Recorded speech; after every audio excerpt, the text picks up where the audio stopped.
Assalamualaikum warahmatullahi wabarakatuh.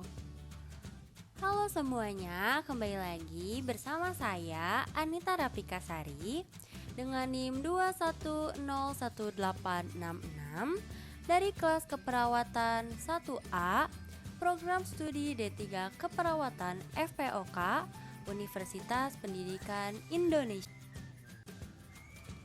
Kali ini saya akan membahas tentang aplikasi fisika tentang bioakustik dalam keperawatan.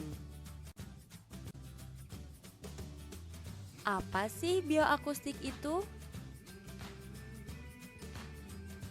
Bioakustik berasal dari kata bio dan akustika. Bio artinya hidup atau hayat, sedangkan akustika artinya kajian getaran dan bunyi. Jadi, bioakustik adalah ilmu yang mempelajari tentang proses penerimaan pendengaran yang timbul oleh makhluk hidup. Lalu, apa sih bunyi? Bunyi berasal dari getaran yang terus-menerus yang disebut dengan gelombang. Bunyi yang dapat didengar oleh manusia normal adalah 20 Hz sampai dengan 20 kHz disebut dengan audiosonik.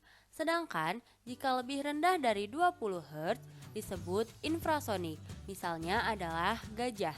Dan jika lebih dari 20 kHz disebut dengan ultrasonik, contohnya adalah kelelawar. Lalu, apa itu gelombang? Gelombang secara umum dibagi menjadi dua. Yang pertama ada gelombang mekanik. Gelombang mekanik adalah gelombang longitudinal, contohnya adalah suara, dan juga gelombang transversal, contohnya adalah gelombang pada tali. Gelombang mekanik memerlukan medium perantara. Terdapat gejala pada gelombang mekanik, yaitu refleksi, refraksi, difraksi, dan interferensi. Lalu yang kedua ada gelombang elektromagnetik.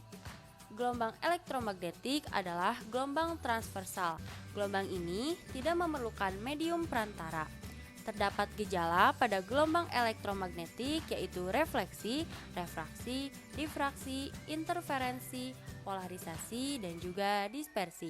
Jadi, perbedaannya terdapat pada gejala, polarisasi, dan dispersi.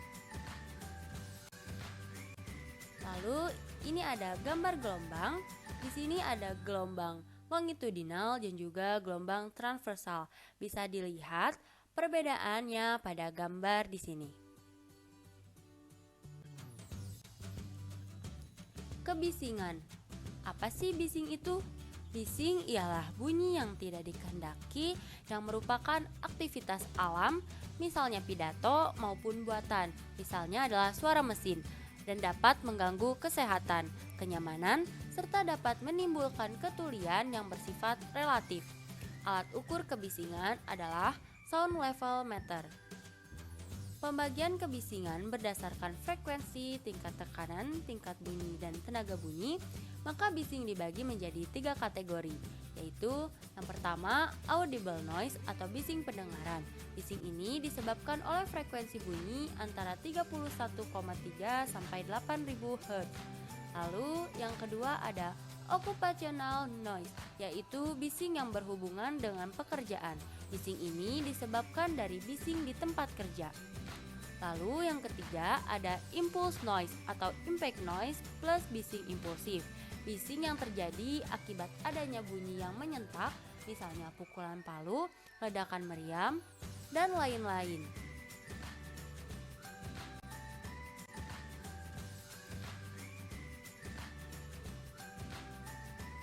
Lalu berdasarkan waktu terjadinya, maka bising dibagi menjadi beberapa jenis. Yang pertama, kebisingan kontinu dengan spektrum luas, misalnya mesin, kipas angin. Lalu ada kebisingan kontinu dengan spektrum sempit, misalnya bunyi gergaji dan juga penutup gas. Lalu ada bising terputus-putus, misalnya lalu lintas, bunyi kapal terbang di udara. Lalu ada bising sehari penuh atau full noise time. Juga ada bising setengah hari atau part time noise. Lalu ada bising terus-menerus atau steady noise. Lalu ada juga bising impulsif atau impulse noise ataupun bising sesaat letupan.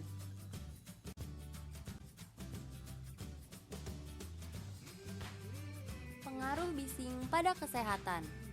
Pertama, hilangnya pendengaran sementara, lalu kebal atau imun terhadap bising, telinga berdengung, kehilangan pendengaran menetap biasanya mulai dari frekuensi 4000 Hz dan juga menimbulkan gangguan psikologis berupa stres, insomnia, dan juga depresi.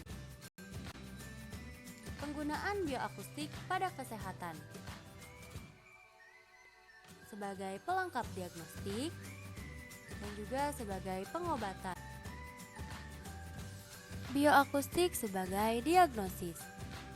Bioakustik sebagai diagnosis dapat mendiagnosis tumor otak atau ekoencephalografi, memberi informasi tentang penyakit-penyakit mata, daerah atau lokasi yang dalam dari bola mata, dan juga bisa menentukan apakah kornea atau lensa yang opeke atau ada tumor-tumor retina. Lalu bisa juga untuk memperoleh informasi struktur dalam dari tubuh manusia, misalnya hati, lambung, usus, mata, mama, dan juga jantung janin. Lalu bisa juga untuk mendeteksi kehamilan sekitar 6 minggu, kelainan dari uterus atau kandung peranakan, dan kasus-kasus perdarahan yang abnormal, serta treated abortus atau abortus yang sedang berlangsung. Dan juga bisa untuk memberi informasi tentang jantung, valvula jantung, perikardial, effusion atau timbunan zat cair pada atau dalam kantung jantung. Lalu bioakustik sebagai pengobatan dapat menghancurkan jaringan kanker, pengobatan Parkinson, dan juga pengobatan Meniere.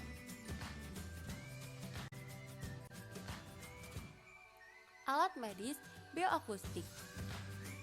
Ada ultrasonografi atau lebih sering kita dengar dengan USG, ada juga alat bantu pendengaran, dan juga stetoskop. Sekian penjelasan dari saya. Terima kasih banyak. Mohon maaf bila ada kesalahan kata maupun kesalahan penyampaian materi. Terima kasih. Wassalamualaikum warahmatullahi wabarakatuh.